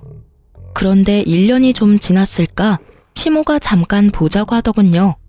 시모가 이렇게 부를 때는 좋은 일은 아니었기에 가고 싶지 않았지만 어쩔 수 없이 남편과 함께 갔어요. 어머님, 저희 부르셨어요? 그래, 앉아봐라. 내가 곰곰이 생각해봤는데 너희 지금 우리가 사는 집에 들어올 생각 없니? 합가 말이다. 합가요? 갑자기 무슨 말씀이세요, 어머니? 너희 어차피 이 집 명의 가져갈 거면 미리 들어와서 사는 게 낫지 않겠나 싶어서 그런 거다. 큰 집이기도 하고 너희들 들어와 살아도 크기는 충분하지. 그리고 돈 나갈 일도 줄어들 거 아니니? 그렇지만 나는 너희가 들어와 살았으면 싶구나. 우리도 나이가 들었고 둘이서 살기에는 좀 버거워. 너희 신혼집 어차피 곧 있으면 전세 재계약이지? 계약하지 말고 종료하고 들어와. 대신 전세금은 다른 데 쓰지 말고 들고 들어와. 너희 집 전세금은 써야 할 곳이 따로 있으니까. 시모의 말에 저는 그 써야 할 곳이 시댁에 새로 산 집의 대출금을 갚는 일이라고 생각했어요. 하긴 그렇게 갚아버리면 대출금도 사라지니까. 그렇게 생각하던 제 예상을 시모는 완전히 뒤집어 버리더군요. 얼마 전에 친구가 크루즈 여행 갔다 왔다고 하지 않니? 나랑 네 아버지도 이번에 크루즈 여행 갔다 오려고. 친구가 하던 것보다 더 비싼 걸로 갔다 와야 되지 않겠어? 뜬금없는 크루즈라는 말에 저도 남편도 당황했어요. 저희 전세 자금을 시모 호사 여행에 쓰라는 말이었잖아요. 제 귀를 의심했죠. 어머니, 무슨 크루즈 여행 다녀온다고 합가를 해요. 여행이면 모아놓은 돈으로 가시면 되잖아요. 모아놓은 돈이 어디 있어? 생활비 쓰느라 다 써버렸는데. 게다가 너희는 용돈도 쥐꼬리만큼 주면서 너희가 나한테 할 말은 아니지 않니? 너희가 용돈이라도 두둑하게 주면 또 몰라도 고작 100만 원 안 되게 주면서 무슨 여행이야? 집에 쓸 돈도 없는데. 어머님, 연금에 저희가 드리는 용돈까지 합치면 한 달에 300 정도 되잖아요. 그런데 그게 모자라다고 하시면. 모자라다면 모자란 줄 좀 알아. 그래서 너희 전셋집 팔고 우리 집에 들어올 거니? 못 가요. 세상에 그런 이유로 합가를 하는 가족이 어디 있어요? 그리고 제가 몇 번이나 말씀드렸잖아요. 소비 좀 줄이시라고요. 도대체 크루즈 비용을 얼마를 쓰시길래 저희 전세금까지 필요할 정도냐고요. 못해도 두 사람이서 가려면 몇천 정도는 필요하지 않겠어? 거기서 입을 옷들, 장신구들, 가방 그런 것들부터 사고 들어가서 식사 비용이나 이런 것도 만만치 않게 돈이 드는데. 어머니, 제발 좀 그만하세요. 아버지 돈 한 푼 안 벌고 계시는데 돈을 그렇게 써요? 돈이 하늘에서 떨어진다고 생각하세요? 저희는 못해요. 2번 다시 그런 이유로 저희한테 합가하자고 하지 마세요. 저보다 남편이 더 화내며 시모에게 한바탕 하자 시모 얼굴이 정말 차갑게 가라앉더라고요. 너희 거절했지? 그럼 나도 내가 알아서 하마. 자식 새끼 잘못 둔 게 죄지. 부모 호강은 못 시켜줘도 여행 한 번 정도는 보내줄 거라고 생각한 내 애가 바보야. 저런 것도 자식이라고 애 낳고 미역국을 다 먹고. 돌아가 봐라. 너희 앞으로 볼 일 없을 테니까. 결국 시모에게 그런 이야기를 듣고 저희는 집으로 돌아왔어요. 남편은 흥분해서 열을 올렸지만 저는 슬슬 걱정이 되더라고요. 알아서 하시겠다는 말이 뭔지 몰라서 궁금해졌거든요. 무엇이든 상상 이상을 보여주는 시모라서 정말 몇 날 며칠을 끙끙대며 시모의 다음 행동을 예측했는데 몇 달간 시댁이 조용했어요. 시모에게 안부차 매주 전화를 드렸었는데 그날을 기점으로 전화도 받지 않으시더라고요. 그래서 저는 남편에게 말해서 아주버님께 시모가 어디 있는지 물어보라고 했죠. 형님, 어머니 연락이 안 돼서 그러는데 어디 가셨어요? 얼마 전에 크루즈 여행 간다고 2분 같이 가셨어. 꽤 긴 일정이던데 거의 한 달 일정이더라고. 금액도 엄청 들었어. 결국 크루즈 여행 가셨네요. 혹시 형님한테도 여행 보내달라고 하시던가요? 그래, 그래서 결국 내가 돈 마련해서 보내드렸어. 너무 좋아하시더라.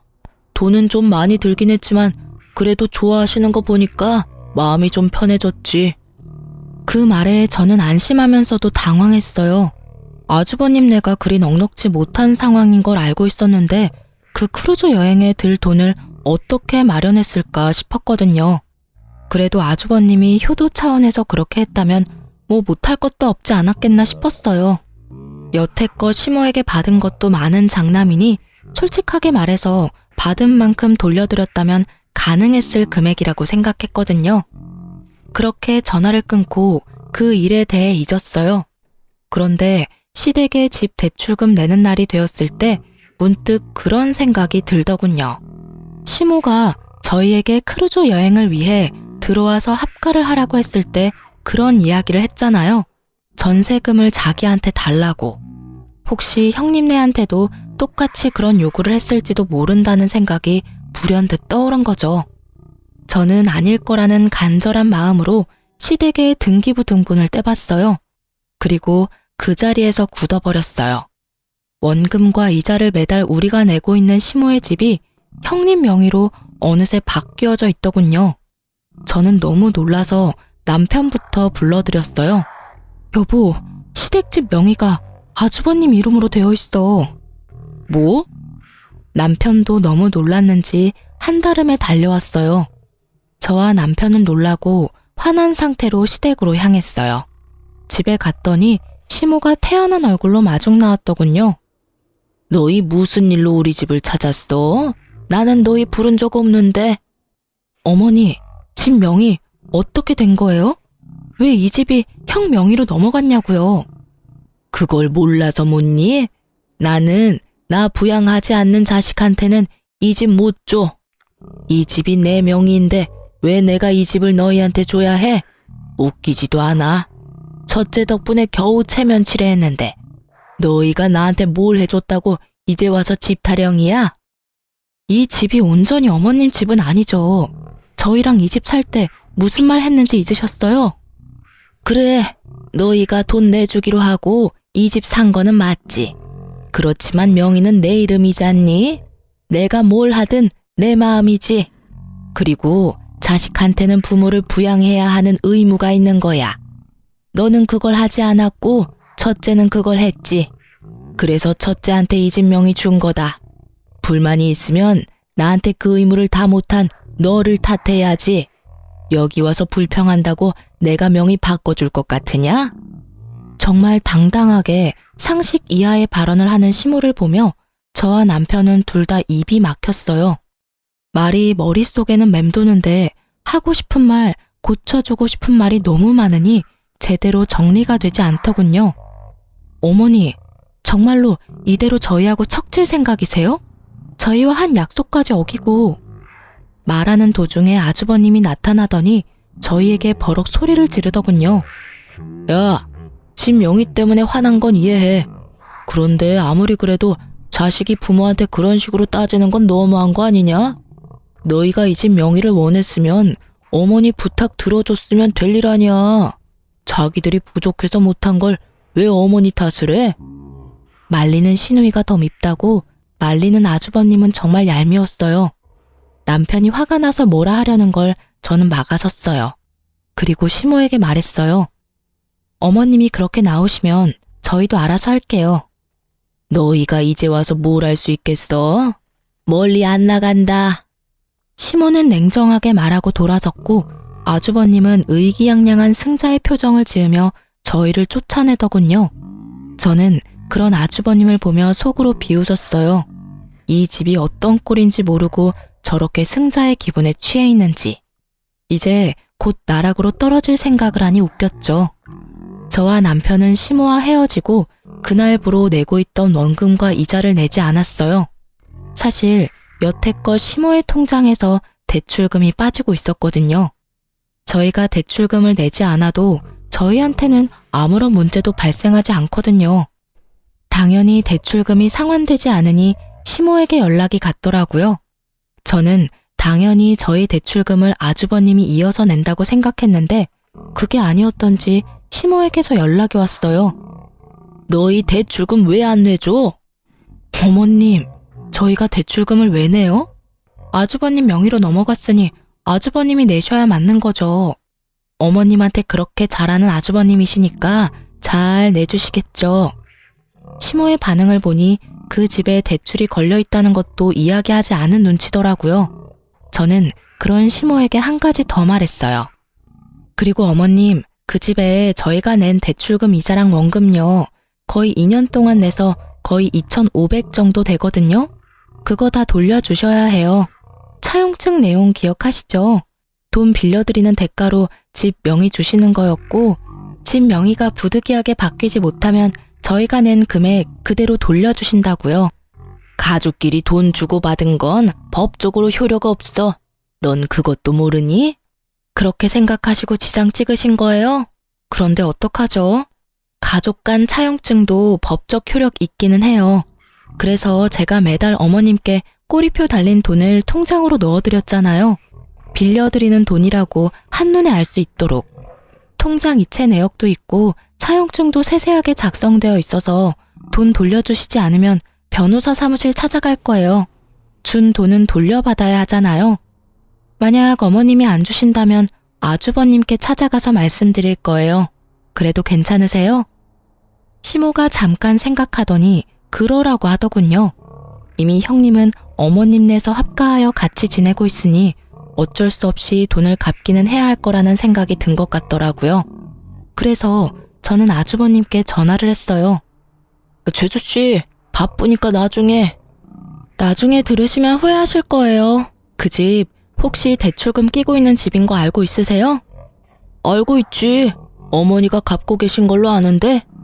그럴 리가 있겠어요? 그 대출 사실 저희가 갚고 있었거든요. 어머님이 그 집 살 때 저희한테 돈 보태면 그 집 명의 저희한테 돌려주신다고 하셔서요. 그래서 지금 나한테 따지려고 전화했어? 그럴 리가요. 이미 명의 넘어갔으니 저는 별로 상관없어요. 그런데 문제가 하나 있거든요. 저희가 그 대출금 이제부터 내지 않을 생각이고 이미 낸 것도 다 돌려받을 생각이라서요. 대출이 얼만데? 집 시세 생각하면 그리 큰 돈은 아닐 건데. 대출 지금 한 달에 100만 원씩 꼬박꼬박 들어가고 있어요. 그리고 여태껏 낸 금액은 2,500만 원 정도 되는데 어머님이 못 갚겠다고 하시더라고요. 그러니 어쩔 수 없이 그 집 명의자인 아주버님께 돈 달라고 하는 거고요. 뭐? 달에 100만 원? 그렇게 많이 들어갈 리가 없는데 너 우리 속이려고 하면. 속일 생각 없고요. 그건 어머님 대출 계약서 보시면 아실 거예요. 집 살 때 대출 받았으니까. 거기에 원금이자 명확히 적시되어 있을 거예요. 왜 돈이 그렇게 돼? 계산이 맞지를 않잖아. 어머니 전에 살던 집 가격 생각하면 그 정도나 빌릴 필요가 없어. 네, 집값만 계산하면 그렇죠. 그런데 아주버님은 모르셨나 봐요? 어머님이 전에 살던 집을 담보로 돈을 빌리셨더라고요. 뭐?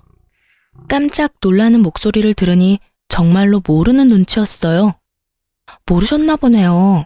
어쨌든 어머님은 아주버님께 돈 받으라고 하니 그렇게 진행하려고요. 일단 빌려드린 돈 2,500만 원은 어머님이 갚으셔야 하는데 어머님 돈이 없으니 같이 살고 계신 아주버님께서 갚아주셔야겠어요. 2,500의 대출금까지. 재수씨, 우리가 지금 그런 돈을 낼 만한 상황이 아니야. 말했잖아. 어머니랑 아버지 크루즈 여행 간다고 돈을 너무 많이 쓰셨다고. 게다가 지금 어머님이 쓰고 계시는 돈만 해도. 그건 저희가 알 바는 아니죠. 그런 거 다 감수하고 어머님이랑 같이 살기로 하신 거 아니에요? 어머님 낭비벽 있으신 거 몰랐던 것도 아니면서. 그리고 저희는 만약에 이 돈 돌려받지 못하면 변호사 찾아가서 소송을 걸든 뭘 하든 다 해볼 생각이에요. 부양하고 계시니까 그분이 친 사고는 잘 처리해 주실 거라 믿어요. 변호사 이야기까지 하니 아주버님도 살짝 놀란 것 같더라고요. 이렇게 강하게 나올 거라는 생각은 못했겠죠. 아주버님이 잠시 고민하더니 저녁에 시댁으로 오라고 하더군요. 같이 모여서 어떻게 할지 상의하자고요. 그날 저녁에 시댁에 갔는데 정말 웃기지도 않은 개그쇼를 보는 것 같았어요. 어머니, 왜 둘째한테 돈 빌리고 있는 거 이야기 안 하셨어요? 대출이 있다는 걸 알았으면 저도 집 팔고 여기 들어오는 일 없었을 거라고요. 이 집이 탐나서 들어오겠다고 한 건 너였잖니? 이제 와서 지금 부모한테 화풀이야? 예, 화풀이에요. 도대체 이 집에 잡혀있는 대출금 하며 어머님이 평상시에 쓰는 돈까지 제가 얼마나 힘들게 사는 줄 아세요? 와이프 얼굴 보기도 겁난다고요. 나한테 화내지 말고 둘째한테 이야기해. 얘네들이 대출금 내주기로 했으면서 안 내주는 거니까. 그래, 너희도 그래. 어머니한테 준 돈 2,500 어떻게 나한테 그렇게 악착같이 받으려고 하냐? 솔직히 나도 어머니한테 당한 건 마찬가지잖아. 저희랑 아주버님은 시작이 다르잖아요. 저희는 어머님 지원 한 푼 없이 결혼했고 아주버님은 어머님한테 집 받으셨잖아요. 그 집 팔고 들어오신 거면 어머님도 아주버님도 돈 꽤나 남았을 텐데 뭐가 그렇게 아쉽고 억울하세요? 그렇게 치면 여태껏 아무것도 받은 것 없이 부양만 해야 했던 저희는 뭐가 돼요? 아니, 아직까지 그런 걸로 따지면 솔직히 어머니한테 내가 받은 게 많다고 생각하는데 그렇지만도 않아. 우리도 그렇게 많이 받은 거 없어. 집도 이번에 팔면서 적 잡았어. 어머니 크루즈 여행 가는데 준비금이랑 여행비, 쇼핑비 하고 나니 남는 돈이 없다고. 그거야 아주버님 사정이죠. 그래서 저희가 낸 2,500 돌려주실 거예요? 안 주시면 저희도 법적인 조치 취할 거예요. 저희는 아주버님이랑은 다르게 시댁에 한 푼도 받은 게 없어서 증여나 뭐 이런 명목으로 돈 떼일 일 없거든요. 받은 돈이 없으니 돌려줄 돈도 없었어요. 그러나 빌려준 돈은 있으니 다 받을 수는 있었죠. 결국 저희의 맹렬한 저항에 부딪힌 아주버님은 저희에게 2,500을 돌려줬어요. 그렇게 저희는 겨우 원금을 회수했죠. 형님, 어머니, 앞으로는 저희한테 연락하지 마세요. 두 사람이 저와 제 와이프 대하는 거 보고 이젠 질려서 여기 있고 싶지도 않아요. 와이프 보기도 부끄러울 정도라고요. 그러니까 앞으로 연락하지 말고 삽시다. 결국 남편은 시댁과 인연을 끊겠다 말하고 헤어졌어요. 집 밖으로 나오는데 여전히 시모와 아주버님이 큰 소리로 싸우고 있더군요. 현관 밖까지 들리는 고함 소리에 저와 남편은 고개를 저었어요. 그렇게 저와 남편은 집에 돌아왔고 그 이후로 정말 시댁과 연을 끊고 살았어요. 3년 정도 연락 없이 지냈지만 가끔 막내 아가씨가 연락을 주기는 했어요. 그 집안 사람이기는 했지만 결혼해서 조금은 먼 사이가 됐고 남편처럼 어머님의 장남 사랑의 피해자인 사람이었으니 연락을 하고 지내긴 하더라고요. 그런데 3년 좀 지나고 저희 집으로 시모가 찾아왔더군요. 저와 남편은 당황했어요. 이렇게 시모가 직접 찾아올 줄은 상상도 못했으니까요. 안으로 들였는데 그때 당시에 저희는 친정 부모님과 같이 살고 있었거든요. 시모는 들어오자마자 그 말부터 하시더군요.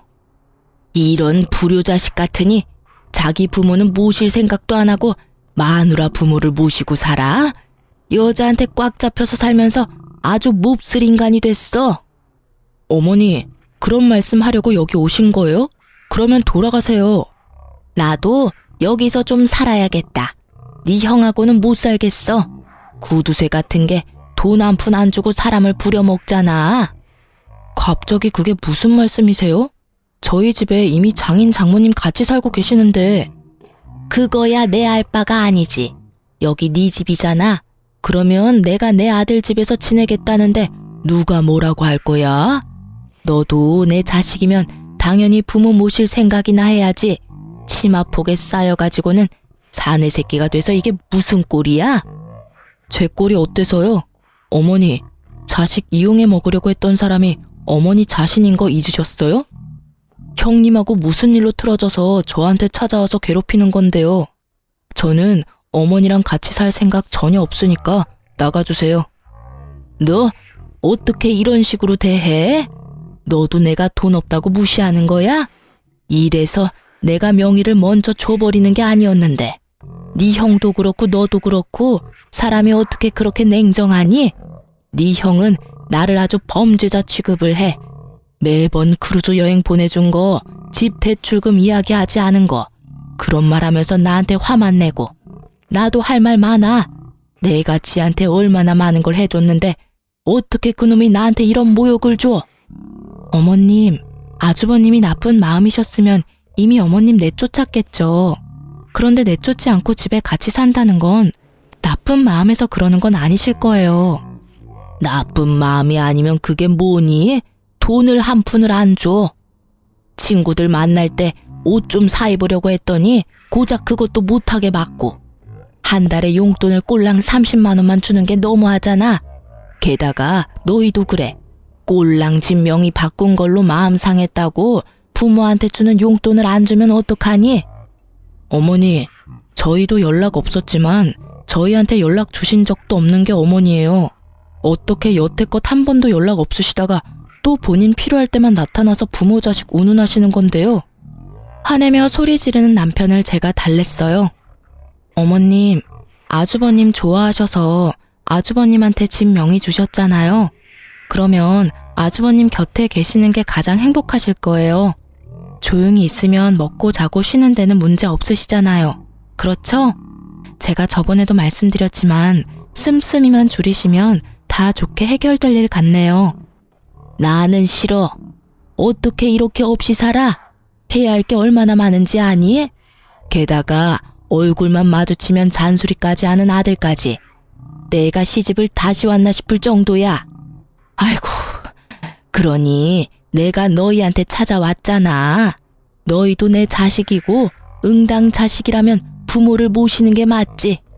지금 당장 사돈댁 내보내고 나 들어갈 자리부터 마련해라. 정말 막무가내도 이런 막무가내가 없더라고요. 시모가 아주버님네서 어떻게 지냈는지 아가씨에게 들어서 잘 알고 있던 우리는 지나가던 개에 물린 느낌이었어요. 아주버님의 분노가 대단하다고 하긴 하더라고요. 멀쩡한 집까지 팔고 그 돈으로 시모 크루즈 여행 보내주고 대출빚 남은 집 얻은 웃긴 모양새가 됐잖아요. 더 큰 집에서 편하게 살 줄 알았는데 그 집에는 대출이 가득 잡혀 있었고 사람 잡는, 아니 돈 먹는 어른까지 있었으니 말이죠. 한 달에 100만 원을 넘게 혼자서 쓰는 시모 때문에 아주버님이 화를 낸 적이 한두 번이 아니라는 이야기도 들었으니까요. 결국 모든 용돈 회수하고 집에서 집안일이나 하라는 아주버님 말에 반발해서 온 곳이 저희 집이라니. 저희에게 오면 저희가 무조건 받아줄 거라고 생각한 것 같더라고요. 저희는 그럴 생각이 눈꼽만큼도 없었는데 말이죠. 시모가 와서 이렇게 막무가내로 굴기 전에는 남편도 마음이 좀 약해지는 눈치였었어요. 그래도 어머니잖아요. 그런데 우리 집에 와서 저렇게 밀어붙이는 시모를 보며 남편은 자신의 기억이 많이 미화됐었다는 걸 깨달은 모양이더군요.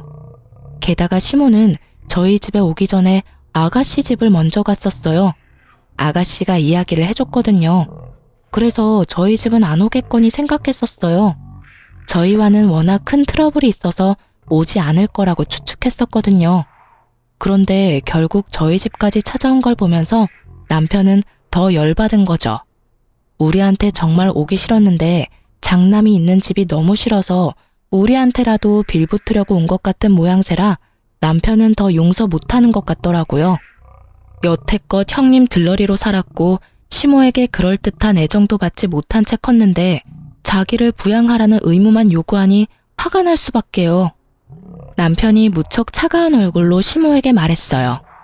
하늘이 두 쪽 나도 제가 어머니 모실 일은 없을 테니 집으로 돌아가세요.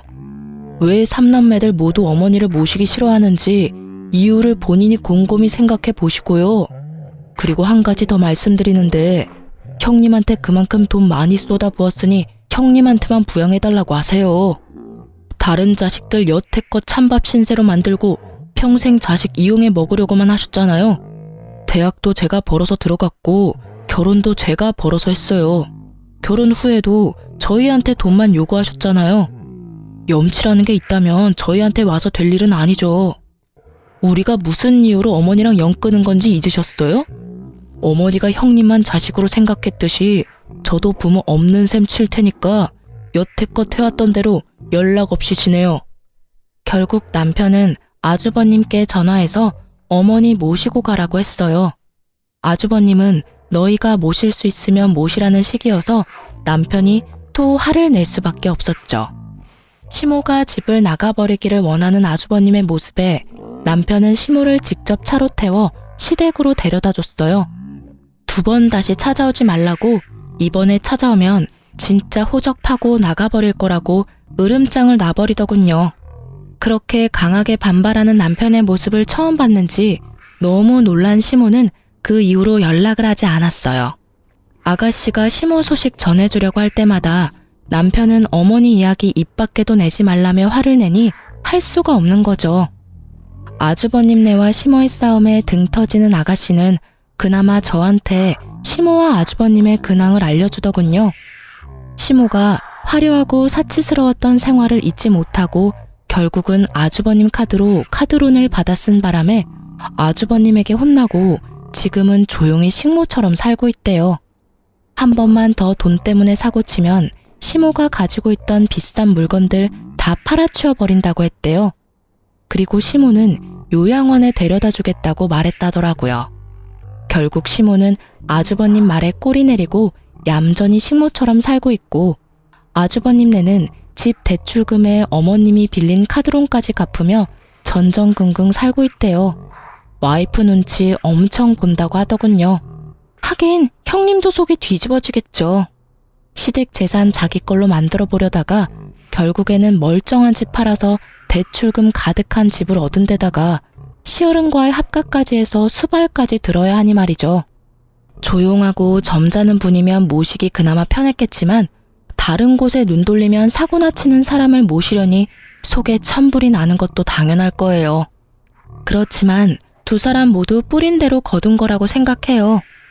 우리를 이용하려 했던 시모나 그런 시모를 이용하려 했던 아주버님이나 자기들이 만든 결과죠. 글을 쓰면서도 그때를 생각하면 화가 많이 나요. 돈에 환장한 시모를 떠받들며 살았다면 지금쯤 저희도 거짓골을 면하지 못했을 테죠. 얼마 전에 시댁 이야기를 들은 김에 생각이 나서 글을 써봤어요. 시댁과 이런 일로 부딪히는 일은 많을 거예요. 저희는 휘둘리기 싫어서 인연을 끊는 방법을 선택했죠. 이게 나쁘다고 생각하는 사람들도 있어요. 하지만 당해보지 않은 사람은 그 스트레스를 모르죠. 긴 글 읽어주셔서 고맙습니다. 스트레스 받지 말고 즐거운 하루 보내세요.